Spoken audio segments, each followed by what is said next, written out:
Beautiful, Zoe. Thank you. It is First Sunday, so it is Children's Church Sunday, and our kids are going with our teachers for Children's Church. I know that Jack Lingblom was probably very disappointed not to have a long scripture with dozens of unpronounceable names, but sorry, Jack. But that was not the scripture that commended itself to me this morning, and today's scripture is, as you heard and read, short and simple. And it's full of short and simple words. Go, make, teach, obey. But it is often the little words, the short and the simple words that can pack the most punch, right? Today's scripture is particularly punchy, since according to the Gospels, these would be Jesus' very last words delivered on earth before he is taken into heaven. As such, they are sort of Jesus' own last will and testament, as it were. And such last words are almost always worth paying attention to. I remember seeing on a crypt in a cemetery in Texas the following engraved words: "I told you I was sick." Now there is someone by whose last words she wanted to remind us that even amidst the trials and hurts of life, even amidst mortality itself, it is a gift to have a sense of humor. And here, in these closing verses from Matthew, are Jesus' last earthly words to his disciples, his last words to the church that his disciples were to cherish and safeguard and lead. And so both because of their punch and their placement, we ought to pay attention to these words. And in doing so, let us recall what we may know about Matthew and his gospel and the audience to whom he was likely writing. In Matthew, more than in any other gospel, Jesus' earthly ministry is portrayed in parallel terms to the life and work and ministry of Moses. For Matthew, just as Moses brought God's revelation for his people there on that mountaintop in Sinai, so too now does Jesus bring an authoritative word for the Gentiles. That is, for everyone who is not Jewish, you and me. And Matthew is pretty pointed about the parallels with Moses. For example, do you remember where Jesus begins his teaching in the Gospel of Matthew? On a mountaintop, with what we now call the Sermon on the Mount. And did you notice where in our scripture this morning that Jesus ends his earthly ministry? Also on a mountaintop. Now the 11 disciples went to Galilee, to the mountain to which Jesus had directed them. So in other words, Matthew is trying to tell us something urgent, important, essential here. His recalling and placement of Jesus's pointed little words at the very end of the gospel, and their role as Jesus' last earthly words, and the fact that they are delivered from a mountaintop, all remind the audience that Jesus is, for Matthew, a new Moses, bringing good news to all those who do not know it.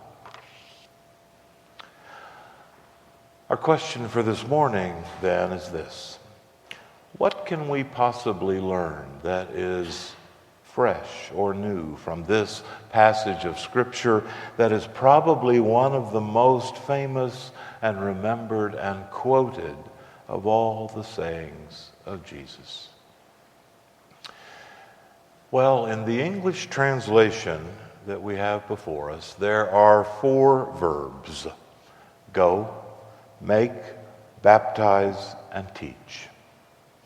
But in the original, there is only one of these words that is actually in the form of a grammatical imperative: make disciples. And so perhaps a more cumbersome, certainly, but more accurate translation might be, friends, it is your job to make disciples. And to do that, you will have to go out, you will have to baptize, you will have to teach people about me. In other words, the going, the baptizing, and the teaching are always in service of making disciples.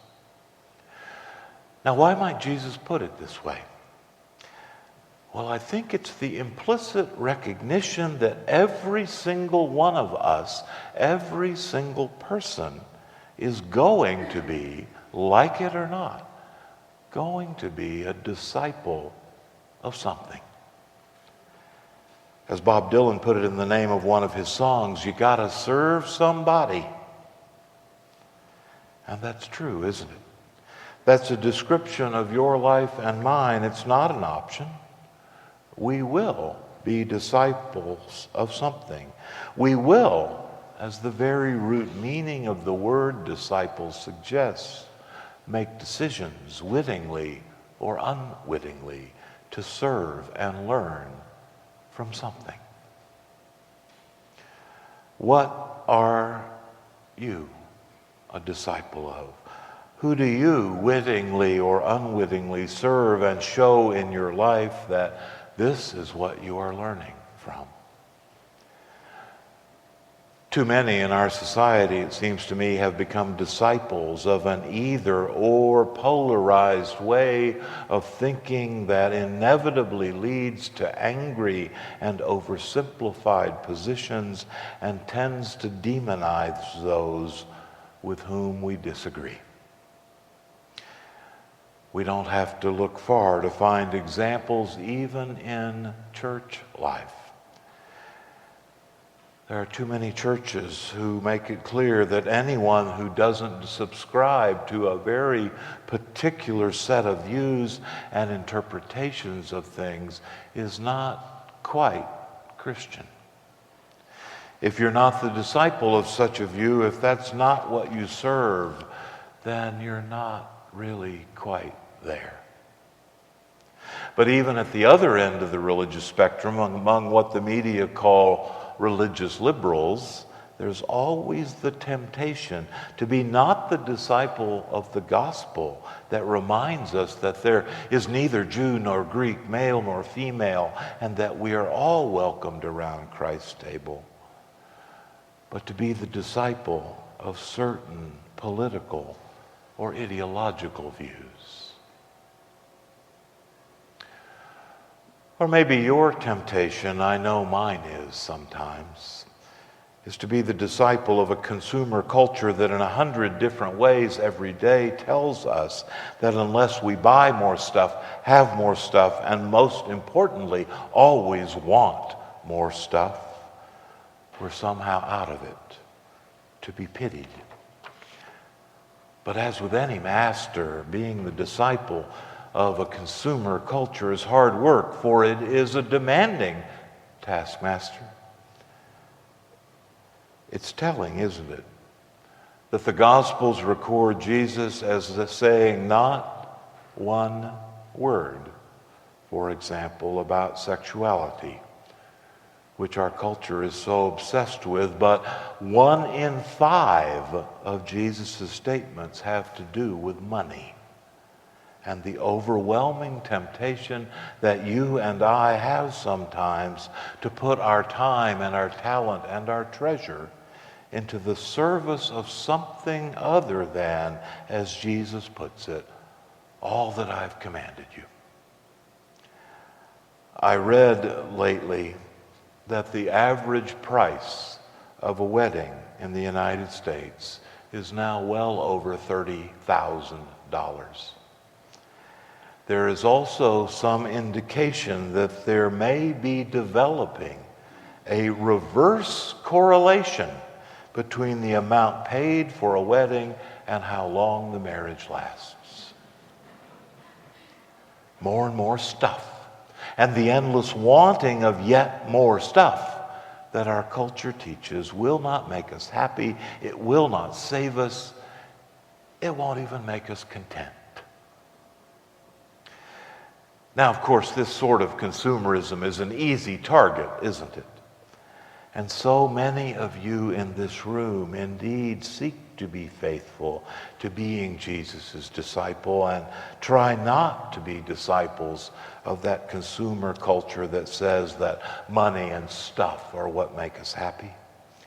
But the temptation is nonetheless insidious, isn't it? It's always there.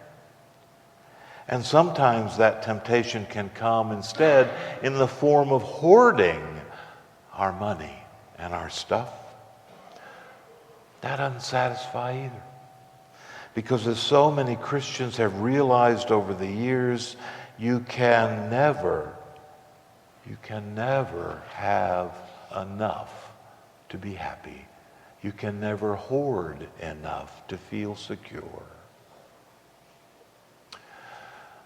When all is said and done, what this passage of Jesus is reminding us is that we are called to put all of our energy, all of our urgency into going into all the world to show the world that it is only in being Jesus' disciples, not the disciples of consumerism, not the disciples of an oversimplified, polarized approach to life, not the disciple of sports or of anything else that wrongly says, "Come follow me."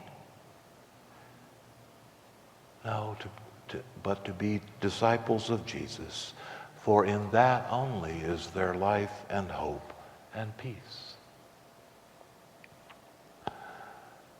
But where do we begin to make disciples of Jesus in a culture that so powerfully seeks to seduce us into being disciples of something else?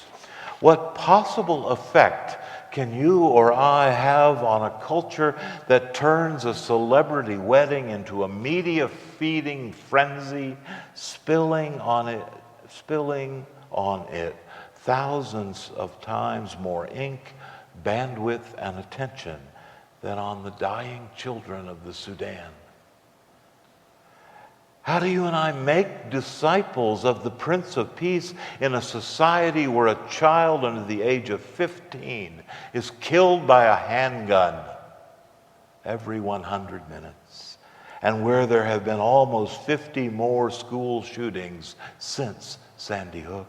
How do we make disciples in a society where there continues to be 1 out of 5 children who go to bed hungry at night? Oh, we don't even have to be so dramatic about it.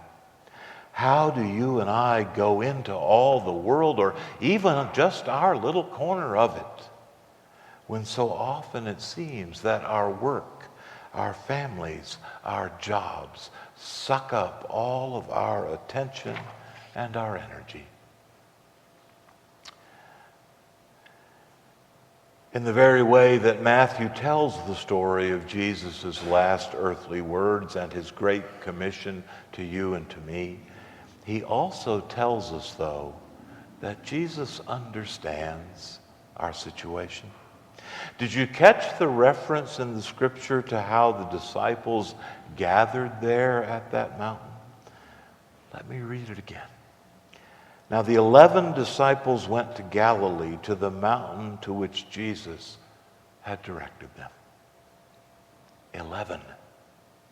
The very word itself reminds us of the imperfection of even those who had been closest to Jesus. 11.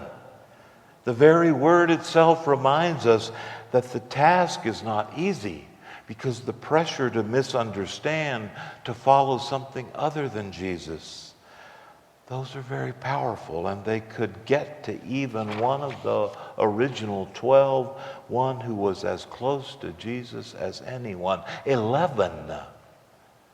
As one writer puts it, quote, the number 11 here just limps. 11, he says, reminds us of Judas's treachery. The original number of disciples correlates with the 12 sons of Judah and the 12 tribes of Israel, but where there once were 12 disciples, now there are 11. And so the church that Jesus sends into the world is itself fallible, 11-ish, imperfect. It too limps.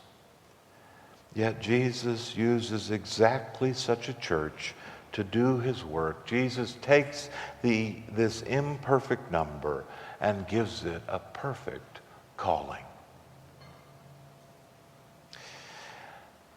And here's the good news, the very good news for us this day. First, even though you and I are indeed 11-ish, Even though you and I are imperfect, even though you and I are less than we want to be, and sometimes more the disciples of something other than Jesus, even though we are 11-ish in that we can feel so daunted, so unfit for what Jesus asks us to do, even though the good news is Jesus knows that. Those first disciples to whom the awesome vocation of making disciples was given were also themselves 11-ish, imperfect, incomplete, feeling daunted themselves. And the good news is that time and time again, and here yet one more time, God uses a motley, imperfect, incomplete, 11-ish cast of characters to do things that they never ever thought they could do. Second, the risen Christ goes with us. And remember, I am with you always, even until the end of the age. I can hardly think of better news than that, because it means that you and I don't have to work alone. It means that everything doesn't rest on our shoulders. It means, as our former general minister and president once said, we can resign from the position of being general manager of the universe. It means that we are in relationship always to one who both calls us to our best and yet understands our worst. The fact that we are 11-ish. The Great Commission that Jesus leaves us with is always about both assurance and challenge. We're assured that no matter what our imperfections, no matter our various ways of being incomplete, no matter how daunted we may feel, we are nevertheless upheld by God. And it is because of that good news that we can indeed accept the challenge of those words, those little but oh so important words: to go, make, teach, baptize.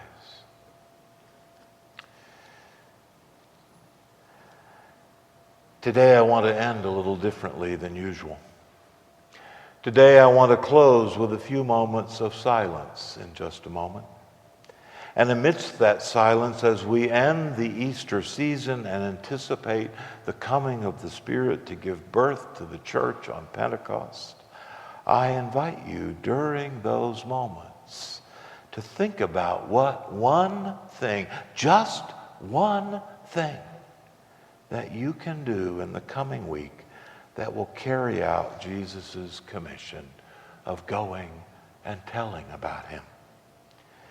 Maybe it will mean that you get another one of those church business cards from me or from the deacons after the service, because I hope you've given yours away.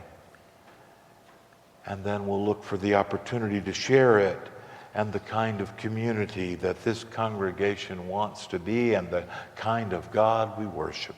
Or maybe it will mean that you finally have that conversation with God or that friend or that acquaintance or coworker who seems so lost.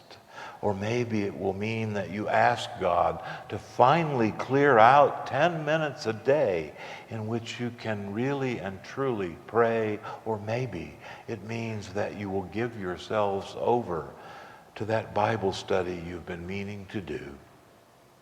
What one thing, just one thing, will you do this week? Let us be still for a moment and think about that.